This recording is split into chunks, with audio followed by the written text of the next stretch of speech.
Your Excellency, President of the 62nd session of the United Nations General Assembly, Mr. Karim, Your Majesties, Your Excellencies, Heads of State and Government, Your Excellency, the Secretary General of the United Nations, Mr. Ban Ki-moon, distinguished delegates, ladies and gentlemen. Mr. President, allow me to congratulate you on your election to preside over this august assembly. We are confident that through your stewardship, issues on this 62nd session agenda will be dealt with in a balanced manner and to the satisfaction of all. Let me also pay tribute to your predecessor, Madam Haya Rashid Al Khalifa, who steered the work of the 61st session in a very competent and impartial manner. Her ability to identify the crucial issues facing the world today will be remembered as the hallmark of her presidency. Mr. President, we extend our hearty welcome to the new Secretary General, Mr. Ban Ki-moon, who has taken up this challenging job, requiring dynamism in confronting the global challenges of the 21st century. Balancing global interests and steering the United Nations in a direction that gives hope to the multitudes of the poor, the sick, the hungry, and the marginalized is indeed a mammoth task. We would like to assure him that Zimbabwe will continue to support an open, transparent, and all-inclusive multilateral approach in dealing with these global challenges. Mr. President, climate change is one of the most pressing global issues of our time. Its negative impact is greatest in developing countries, particularly those on the African continent. We believe that if the international community is going to seriously address the challenges of climate change, then we need to get our priorities right.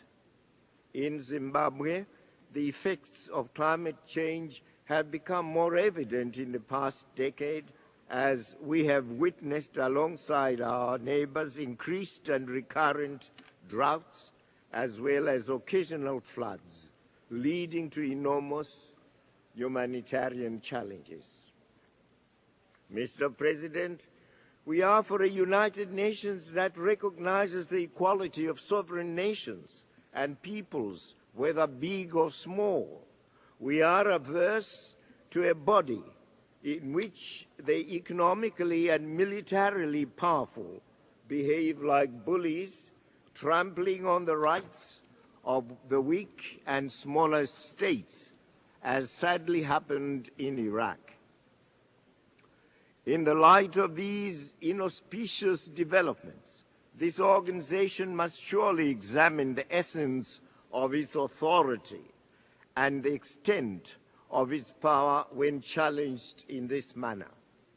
Such challenges to the authority of the United Nations and its charter underpin our repeated call for the revitalization of the United Nations General Assembly, itself the most representative organ of the United Nations.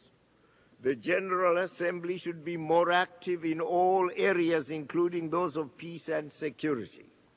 The encroachment of some United Nations organs upon the work of the General Assembly is of great concern to us. Thus, any process of revitalizing or strengthening of the General Assembly should necessarily avoid eroding the principle of the accountability of all principal and subsidiary organs to the General Assembly. Mr. President, once again we reiterate our position that the Security Council as presently constituted is not democratic. In its present configuration, the Council has shown that it is not in a position to protect the weaker states who find themselves at loggerheads with a marauding superpower.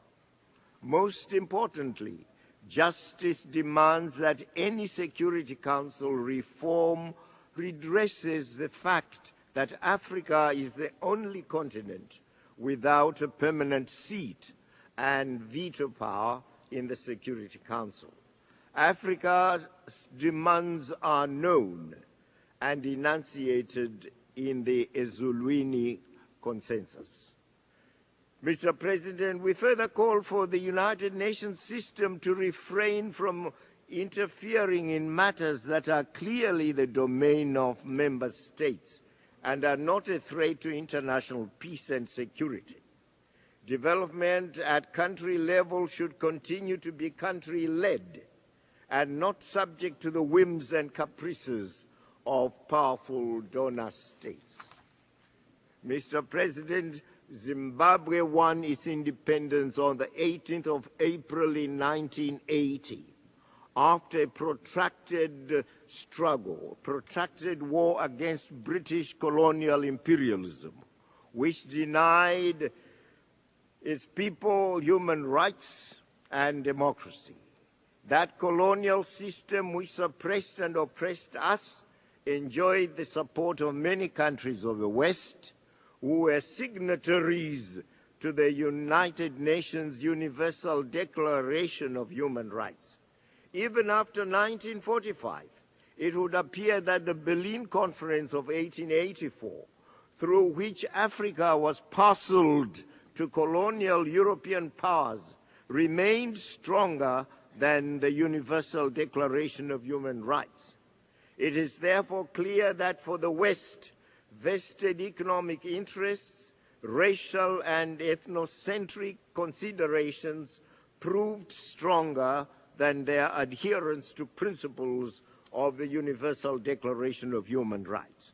The West still negates our sovereignties by way of control of our resources, in the process making us mere chattels in our own lands, mere minders of its transnational interests.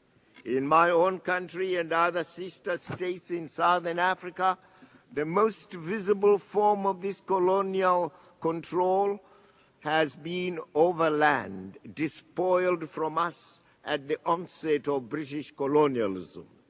That control largely persists, although it stands firmly challenged in Zimbabwe, thereby triggering the current standoff between us and Britain, supported by her cousin states, most notably the United States and Australia.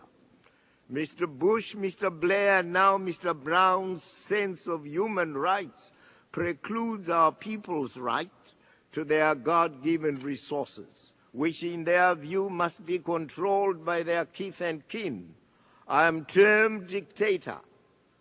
And yesterday you heard Mr. Bush here calling my government the Mugabe regime, because I have rejected this supremacist view and frustrated the neocolonialists in their endeavors to keep us as slaves in our own country.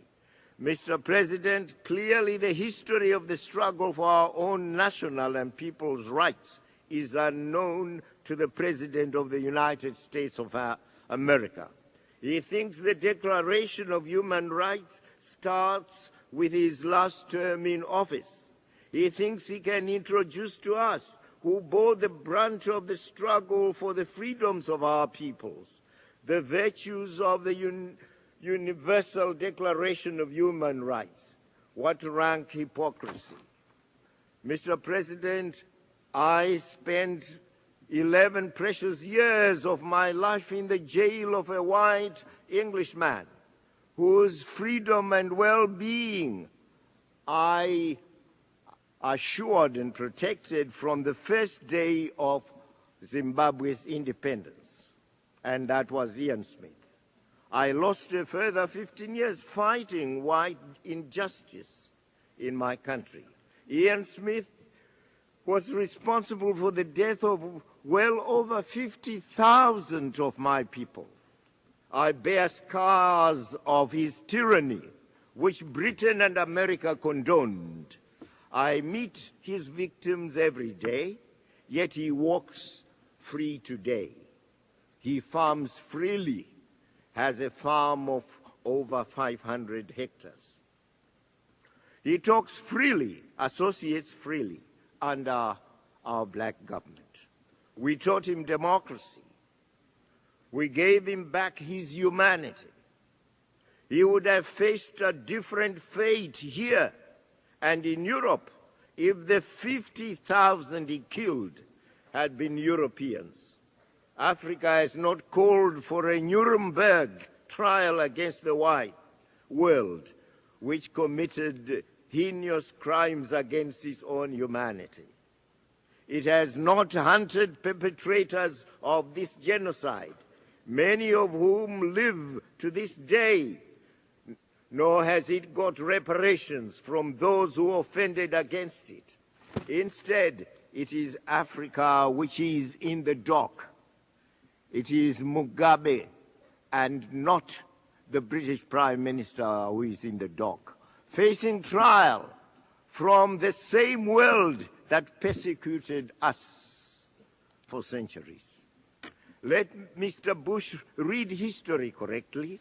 Let him realize that both personally and in his representative capacity as the current President of the United States, he stands for this civilization which occupied, which colonized, which incarcerated, which killed. He has much to atone for and very little to lecture us on the Universal Declaration of Human Rights.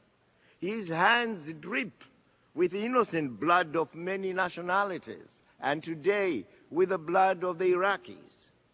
But he still kills.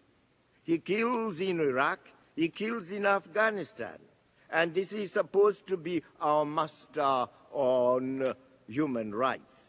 He imprisons and tortures at Guantanamo.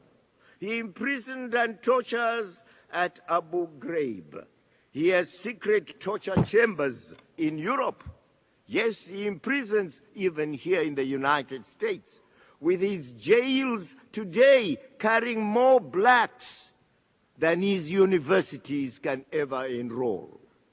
He even suspends the provisions of the Universal Declaration on Human Rights. Take Guantanamo, for example. At that concentration camp, international law does not apply. The national laws of the people there do not apply. Laws of the United States of America do not apply. Only Bush's law applies. Can the international community accept being lectured by this man on the provisions of the Universal Declaration of Human Rights? Definitely not. Mr. President, we are alarmed that under his leadership, basic rights of his own people and those of the rest of the world have summarily been rolled back. America is primarily responsible for rewriting core tenets of the Universal Declaration of Human Rights. We seem all guilty for 9/11. Mr. Bush thinks he stands above all structures of governance, whether national or international. At home, he apparently does not need the Congress. He defies it. Abroad, he does not need the United Nations. He does not need international law and opinion. I'll go, he said, to Iraq with or without the United Nations. That is, with or without international law, in defiance of it. This forum did not sanction Blair and Bush's misadventures in Iraq. Did we say yes to it? Did we say yes to the attack of Iraq? The two rode roughshod over the United Nations and international opinion. Almighty Bush Perhaps some might regard him as their God. No, he is not my God. I have but one God. He is in heaven. Pater noster, qui es in celis. Indeed, he wants us to pray him. We say no to him and encourage him to get out of Iraq. Indeed, he should mend his ways before he clambers up the pulpit to deliver pieties of democracy. Is he qualified to speak of democracy? Is he qualified to speak of human rights when he's shedding blood every day? Mr. President, the British and Americans have gone on a relentless campaign of destabilizing and vilifying my country. They have sponsored surrogate forces to challenge lawful authority in my country. They seek regime change.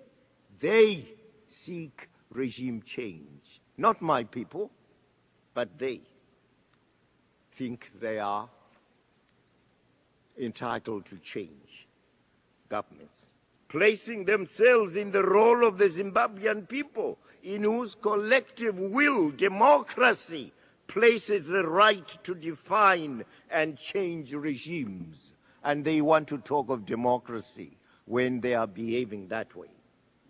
Let these sinister governments be told here and now that Zimbabwe will not allow a regime change authored by outsiders. We do not interfere with their own systems in America and Britain, where they steal elections as he did during his first election. We do not interfere. Mr. Bush and Mr. Brown have no role to play in our own national affairs. They are outsiders and mischievous outsiders, and should therefore keep out. The colonial sun set a long time ago in Africa, in 1980 in the case of Zimbabwe, and hence Zimbabwe will never be a colony again. Never, ever. We do not deserve sanctions. We are Zimbabweans and we know how to deal with our own problems. We have done so in the past, well before Bush and Brown were known politically. We have our own regional and continental organizations and communities. In that vein, I wish to express my country's gratitude to President Thabo Mbeki of South Africa, who on behalf of SADC, the Southern African Development Community, successfully facilitated the dialogue between the ruling party, my ruling party, and the opposition parties, which yielded the agreement that has now resulted in the constitutional provisions being finally adopted. The amendments to the Constitution, which both parties agreed to, and which paved the way to the elections for which our various parties are now campaigning. Consequently, we will be holding multiple democratic elections in March 2008. Indeed, we have always had timeous general and presidential elections since our independence. Mr. President, we want to be left alone. We will interact with those in our region and those in organizations to which we belong.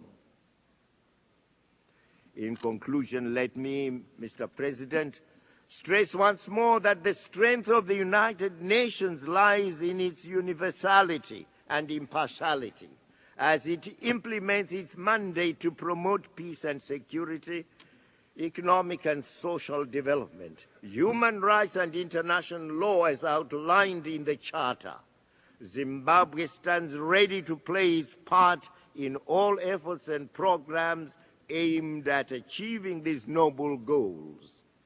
The Charter of the United Nations is our charter also in Africa, and we uphold it. Wrath unto him who defies the Charter. I thank you.